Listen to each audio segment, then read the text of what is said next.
What up? Back for another one, and today we're here in the shed that is very unclean, and I got to clean it, but that's another whole day event. So today I got a couple ferro rods from Amazon, and I'm going to put them inside of a southeastern Oklahoma whitetail shed here that I got from Josh from Water Swatter. So I'm going to put his link in the description. Go check him out, like him, subscribe to his videos. Anyway, so you can see the line right here.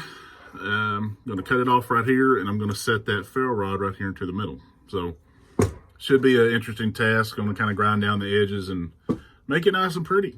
So as of right now, I got to cut this off with hacksaw because I don't have a bandsaw. I need a bandsaw pretty bad. So anybody want to donate a bandsaw, I'm all about it. I'm just kidding. Anyway, so I'm going to get this cut down and be right back. Now, I want to mention that when you're cutting on deer antler and bone and stuff like that, it stinks. I'm talking about bad. I've never been, I've always hated that smell of this stuff. But, all right, we got that done. So, got that cut off about right there. And some other things kind of go underneath. It's kind of go a little hand guard, I guess. Cool little hand guard. So, all right, gonna start fitting the, start drilling this out. I'm gonna put it in the vise.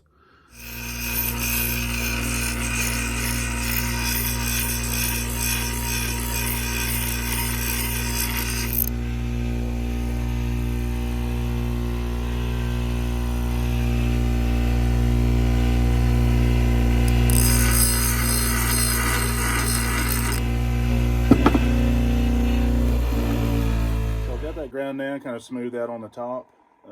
That's where I'm going to be setting in the the ferro rod right here in the middle. So I'm going to make a little mark right there, and I'm going to drill it out. Start using with a smaller bit with a pilot bit and going up to 1/2 inch.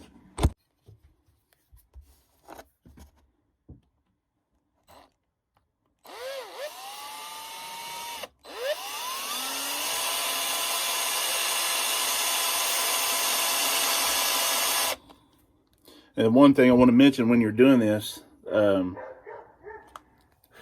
is an angle. I mean, now I'm only going to put this ferro rod probably about that deep inside here with the epoxy. But you guys still think that there's still an angle that goes along with this horn. So got to keep that in mind.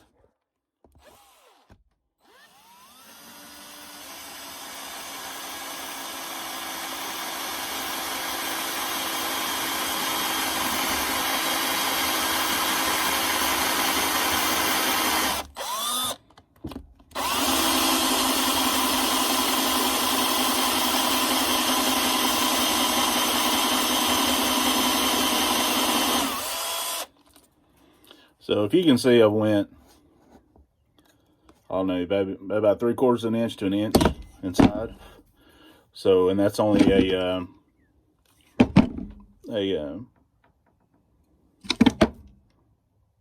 don't know what even size this bit is. It's smaller than what I'm going to do. So now I'm going to do, you don't have to do this. My 3/8 is gone. I don't know where my 3/8 bit is. But this is 25 by 64. Pretty well off the wall. But I'm not going crazy with it. I'm just going real slow because I don't want this cracking at all.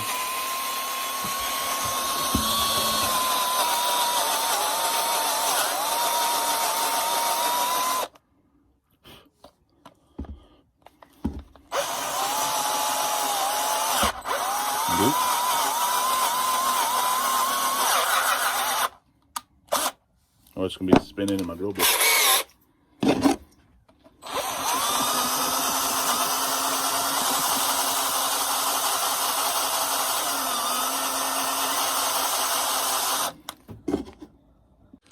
So I got the 25/64 bit. I've got it drilled out now, so I'm going to work my way up to the 1/2. This should be fun. And by vise, what I meant, my workbench vise is a piece of garbage. So this is my vise right now. Just as good, whatever. So I remember that I don't have a 1/2-inch drive drill. This is why I buy the paddle bits. So I don't buy anything expensive. This is just hopper tough. So anyway, that's going to be that 1/2-inch buddy right there. That's what we're going to be doing. So I'm going to set this in the drill, and we're going to continue out with the hole. And then I still got to go to my truck and run back and get the ferro rods. Okay, so I got the 1/2-inch. I'm going to go run and go get the ferro rods and put this in there just to get a good fit and see how. Okay, I'm back. So I got the ferro rod. Let's check her out. Okay, so we got a little bit more to do, but got to kind of water it out a little bit, and then it'll set in there a whole lot better. There we go. Like I said, it's not set in, but maybe about 1/2 inch, and that's with the epoxy I got. It's a real hard epoxy. That's going to be the overall look of it. I'm going to stain this. I thought I had a dark walnut, but I got a red mahogany. It's going to look pretty cool, so I'm all about it. But also got to get these edges beveled down and get it kind of, get all these sharp edges off.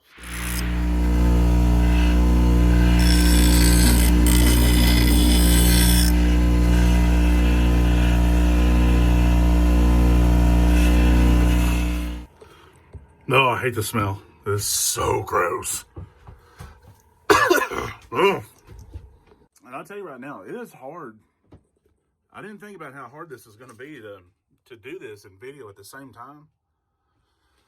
Because I think like half that shot was me like drifting the camera off. I'm sorry. I really do apologize. But it's just one of those things that you film and you just kind of leave it as is because you can't go back. Epoxy time. I'm just kidding.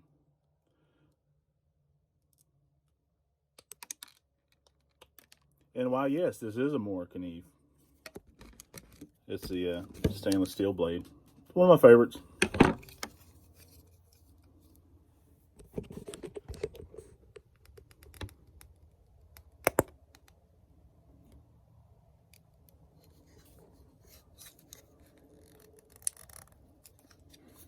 In fact, I do not need that awful much, but we'll work with it. Okay, you got her set, and what we got to do now is just leave it and let her set up, let her harden, and then we'll come back and we'll finish out the rest and get her done. Okay, I got it sitting up here in this on my shelf. So it's going to sit here at least overnight, and then I'm going to come back and I'm going to get this awesome red mahogany, and I'm going to color it. What I'm thinking is it almost kind of might look like a that European red stag look. I don't know. We'll see how it turns out. All right, guys, here it is. This is the 1/2-inch ferro rod, deer antler ferro rod. I've made one like this before for myself. This one is going to Josh from Water Swatters. Again, go like his page. Go subscribe. He's got a lot of cool stuff on his videos. But anyway, still got a little bit more touching up to do on it. But overall, I'm pleased. Very pleased. All right, guys. Just a little day in the shed today, and I think that's going to probably call it at that. Like I said, I made this for Josh, and he gave me a couple other sheds in return for a trade on that. So be expecting some other cool stuff. It's going to be fun. And I know one of those I'm going to wind up doing a handle for a drinking mug, a big old wooden drinking mug that my other buddy, that he turned it for me on his lathe, and it needs a handle. And he gave it to me like 2 years ago, and I'm just now getting around to it, but don't judge me. Anyway, subscribe, like, do your thing, and check you later.